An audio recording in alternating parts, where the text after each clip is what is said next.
atau mereka belanja online atau mereka ingin produk itu, mereka hanya mengingat nama jenis makanan yang mereka mau beli, bukan mereknya. Akhirnya kalau misalnya ada merek yang lain tapi lebih enak atau packagingnya lebih bagus, itu menyebabkan bahwa kita kehilangan kesempatan untuk jual. Hai kakak-kakak semua, jangan lupa untuk subscribe channel Big Indonesia Official. Subscribe itu gratis kok, dan dukung selalu channel yang bermanfaat ini. Klik like, share, supaya pahala teman-teman banyak. Stay tune terus guys. Nah, merek ini sangat penting. Nah, tentu kalau sebelum kita menjual produk kita, ya kita harus berusaha mendaftarkan merek kita setidaknya di Indonesia. Ya, sekarang pemerintah banyak sekali membantu UMKM ya daerah melalui pemerintahan daerah bagaimana mendaftar merek, bagaimana kemudahan untuk kita mendaftar merek ya. Bicara tentang merek tentu ya merek harus kita buat untuk gampang diucapkan maupun gampang diingat sama konsumen yang akan membeli, termasuk juga bagaimana merek itu ya punya ciri khas sendiri yang menunjukkan bahwa kalau orang bicara mengenai produk jenis yang kita jual, mereka ingat terhadap merek kita, ya. Jadi merek itu memang harus didaftar. Kalau bicara tentang ekspor, sama. Kita juga harus mendaftar merek di luar negeri, ya. Tapi untuk saya rasa untuk UMKM kalau memang mau masuk ke luar negeri dan marketnya sudah besar, secara pemerintahan pun mungkin saat ini sudah mereka juga membantu bagaimana merek terdaftar. Memang biaya untuk pendaftaran merek kalau di Indonesia ya kisaran sekitar mungkin 2 juta sampai 4 juta. Tapi kalau lewat pemerintah mungkin bisa jauh lebih murah daripada angka itu. Kalau untuk di luar negeri, pendaftaran merek cukup memakan biaya yang sangat mahal. Karena banyak negara yang harus kita daftar dan juga biaya pendaftaran itu mencapai sekitar mungkin sekarang sekitar 1.000 sampai 2.000 dolar. Itu kenapa. Nah, jika kita tidak daftar merek kita pada saat produk kita laku dan orang lain yang mendaftarkan, maka kerugian akan terjadi di kita.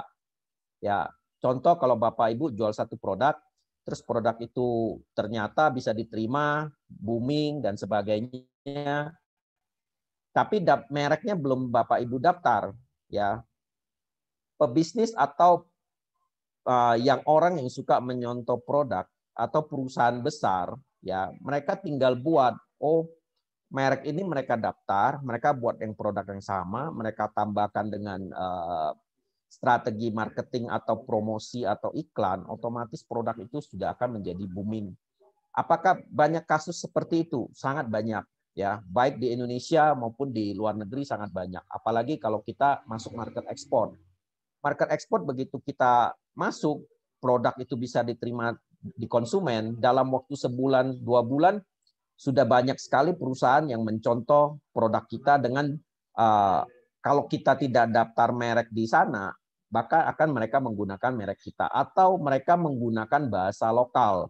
Jadi merek kalau di luar negeri, selain kita menggunakan bahasa yang kita pakai, bahasa Indonesia atau bahasa Inggris, kita juga harus memperhatikan bahasa lokal di sana. Jadi jangan sampai merek kita dalam bahasa Indonesia atau bahasa Inggris dikenal orang, tapi di negara setempat mereka mengenal bahasa lokal gitu, sehingga itu menjadi bias buat pengembangan merek kita ke depan. Nah, kalau bicara merek juga kita lihat bagaimana desain produk kita, desain di packaging. Nah, desain di packaging itu juga sangat penting ya agar orang bisa ingat merek kita. Apa yang kita harus daftar selain merek yang tertulis juga secara desain itu juga kadang-kadang ada orang yang meniru desainnya persis tapi mereknya dibuat huruf yang sama, huruf yang berbeda misalnya. Kalau huruf K diganti huruf C atau huruf S diganti huruf Z dan sebagainya. Jadi seakan-akan merek itu hampir sama tapi tidak sama gitu ya. Jadi Bapak Ibu harus benar-benar memperhatikan bahwa merek itu sangat penting, merek itu harus dibangun dan merek itu harus Bapak Ibu daftarkan. Ya, itu yang saya lihat kalau kita bicara merek. Dan kalau kita juga lihat di desain produk, ya kadang-kadang kalau saya review produk itu ada logo company daripada perusahaan. Terus ada merek produk itu, ada juga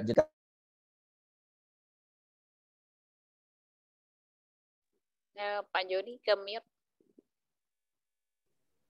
ya saya ulangin bahwa kalau dalam desain kita sering sekali menemukan dari produk-produk yang saya review logo perusahaan, terus tulisan merek produk dan jenis produk, ya.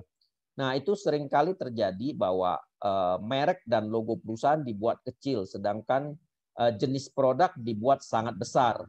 Ya, seakan-akan bahwa kalau orang beli produk itu ya jenis produk itu, orang tidak tahu mereknya. Kadang juga desain dibuat merek itu dibaca sangat susah karena ada kode dan sebagainya. Sehingga orang tidak ingat ini cara pengucapan merek ini seperti apa sih atau apa. Mereka cuma ingatnya jenis produk. Nah, ini yang harus Bapak Ibu juga perhatikan dalam penciptaan desain maupun pada saat Bapak Ibu coba membuat desain untuk produknya. Ya, kira-kira itu sharing saya untuk mengenai merek. Ya, kalau Bapak Ibu nanti ada diskusi, mungkin kita bisa diskusi lebih panjang gitu. Seperti itu, Bu Dwi. Oh ya, makasih Pak Joni. Jadi salah satu strategi untuk produk kita siap ekspor ya salah satunya adalah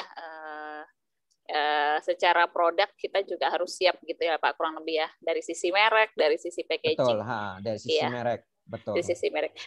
Tadi kan Pak Joni sempat info tentang pendaftaran merek ya Pak ya.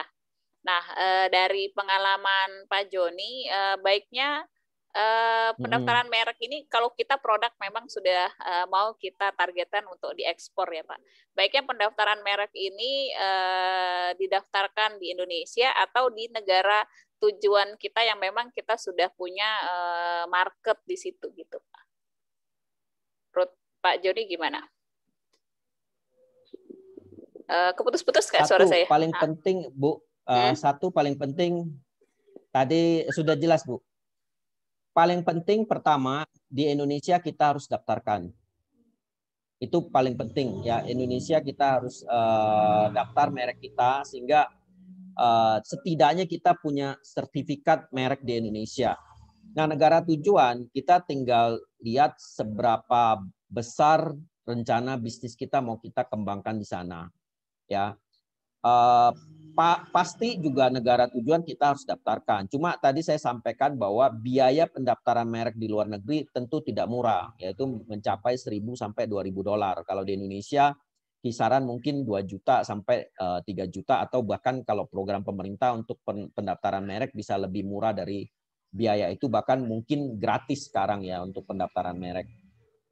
Jadi kalau dilihat mana yang lebih penting, Indonesia dulu atau di negara tujuan dulu, yang pasti Indonesia kita harus daftar. Karena kalau kita mau menjadi besar di Indonesia, setidaknya kita harus merek itu harus kita pegang dengan baik gitu.